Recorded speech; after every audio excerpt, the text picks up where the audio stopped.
final agora do ano 2014, o governo editou 2 medidas provisórias que nos chamam diretamente a atenção e que tem sido motivo, já antecipadamente, antes mesmo delas chegarem ao Congresso, tem sido motivo de preocupação nossa e de debate entre os parlamentares.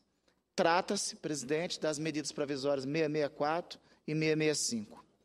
A 664 amplia carências e modifica a forma de cálculo de uma série de benefícios devido aos trabalhadores, pensionistas e aposentados, com a pensão por morte e o auxílio-doença. A outra medida, a 665, restringe abruptamente, na nossa avaliação, o acesso ao seguro-desemprego, ao abono salarial e ao seguro-defeso. É verdade, presidente, que nós vamos entrar em um ciclo, em uma fase difícil da economia internacional que terá reflexo na nossa economia. A dependência nossa de commodities, há anos, há décadas, essa dependência faz com que, no último período, a regressão da Europa, da economia americana, da economia europeia no último período, e a redução do clima, ou melhor, da velocidade de crescimento da economia chinesa, tragam consequências para a economia que impõem a necessidade de se debater medidas restritivas. Medidas restritivas para a economia. Isso não é surpresa, e talvez por conta disso a presidente tenha escolhido o ministro Joaquim Levy. Agora, o que para nós é surpresa, o que nos entristece, o que nos coloca em local oposto, é a opção escolhida. Não foi essa a opção anunciada pelo governo da presidente Dilma quando candidata no segundo turno. E não é uma política econômica ortodoxa que, no nosso entender, será a salvação dos males e dos problemas da nossa economia.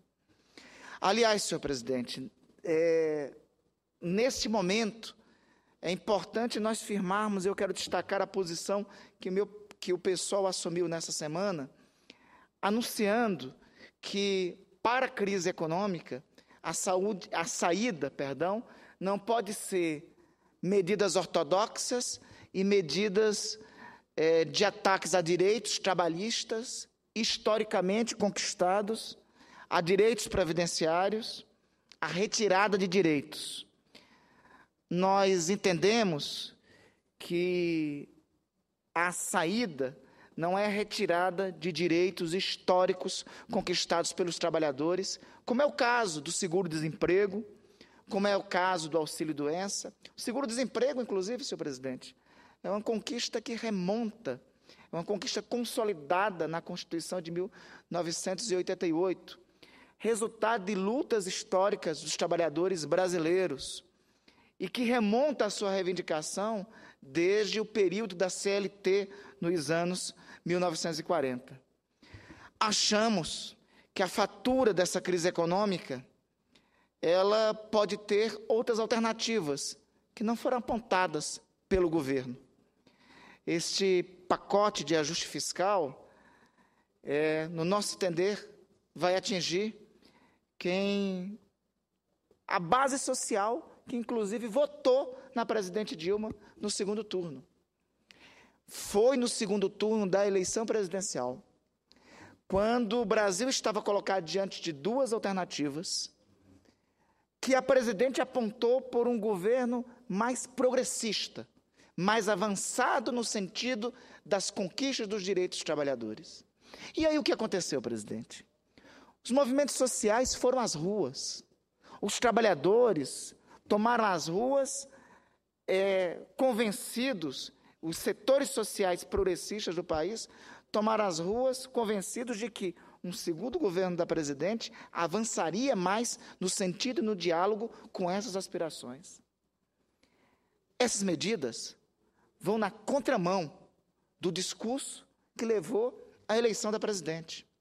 Vão na contramão do caminho histórico, eu diria, eu estou no PSOL, mas o caminho histórico da formação do próprio Partido dos Trabalhadores não são essas medidas. E eu diria que essas medidas são mais restritivas a direitos do que a própria reforma da Previdência, que foi encaminhada ao Congresso Nacional em 2003, ainda no primeiro governo do PT, no governo do presidente Lula. Então, nos surpreende. Hoje eu vi nos jornais que o governo pensa em recuar devido à reação do próprio Partido dos Trabalhadores, a reação das centrais sindicais em algumas dessas medidas. Tomara que assim seja. E nós comecemos a dialogar sobre outro tipo de medida que é necessário se ter aqui no Congresso Nacional. Ora, por que, para melhorar o caixa do governo, não se debate, por exemplo, aqui no Congresso Nacional, um único tributo, o único imposto, o único tributo que não foi regulado na Constituição? O que consta no artigo 153, inciso 3 da Constituição. É um dos primeiros tributos que constam na Constituição. Constam desde 1988. Estamos no alvorecer de 2015, mais de 25 anos após a Constituição de 1988, e este tributo ainda não foi regulamentado, que é o imposto sobre grandes fortunas.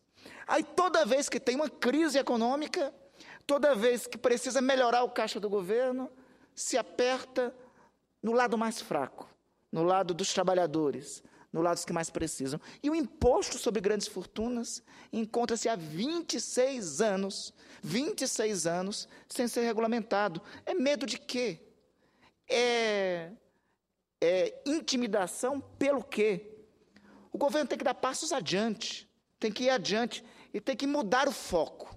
Não pode ser, o senhor ministro da Fazenda não pode ter como foco o direito dos trabalhadores. O foco tem que ser regular aqueles que são mais abastados e só têm acumulado riqueza na história do país.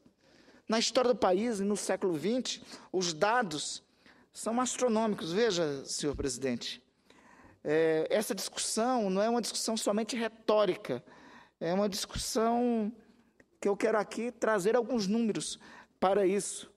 O imposto sobre os mais ricos tivesse sendo cobrado já hoje, atenderia mais da metade dos 20 bilhões que o governo pretende arrecadar com esse pacote que penaliza os mais pobres e os trabalhadores. Ou seja, se nós já tivéssemos um imposto sobre os mais ricos, se nós já tivéssemos um imposto sobre grandes fortunas, nós estaríamos arrecadando mais para o caixa do governo e não precisaria dessa medida. Eu estou falando de uma medida socializante, de repúblicas socialistas? Não. Eu estou falando de um tipo de tributo que existem em países capitalistas como os Estados Unidos, em vários países da Europa. Os ricos, intocados pelo fisco no Brasil, segundo um relatório de 2014 do banco Credit Suisse, com sede em Zurique, na Suíça, seriam cerca de 1.900 pessoas.